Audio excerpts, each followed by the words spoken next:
absolute golden rule is to absolutely consider yourself your own doctor. Consider yourself at the centre of your healthcare. So that means if you have a condition, a rare disease, MEN1, whatever it might be, make sure you stay right at the centre of that situation. And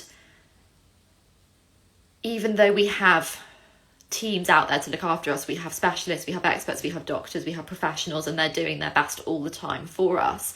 Ultimately, we are a tiny, tiny grain of sand on a huge beach, on an absolutely huge beach.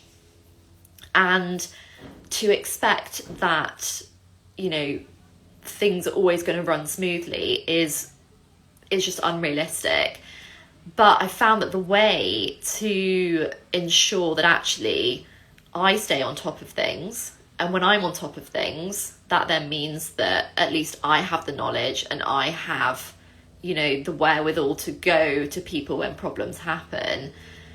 I really, really need to be a doctor for myself. I need to take charge.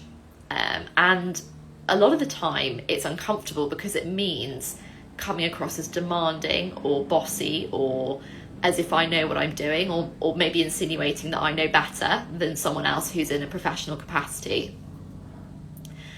And I think I've had to really let go of that narrative because it's incredibly unhelpful. It's also untrue because ultimately I am kind of an expert in my own health. In fact, I am the expert because the health is mine.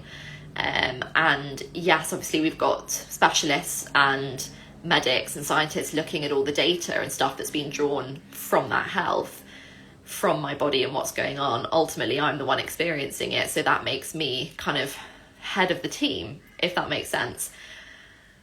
So I would just urge anyone really, if you're there and you are finding that, you know, it's very difficult to keep on top of things, it's very difficult to, you know, there are constantly mistakes being made, you know, things are not going the way that they should do. My advice or my experience has been just to stay really on top of things, stay on top of the details.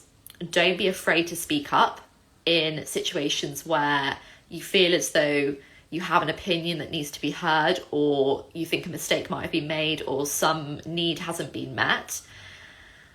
And to maintain that throughout your experience, because interestingly, those who are there to look after us respond better when we are feeling and when we show that we are involved and interested in our health.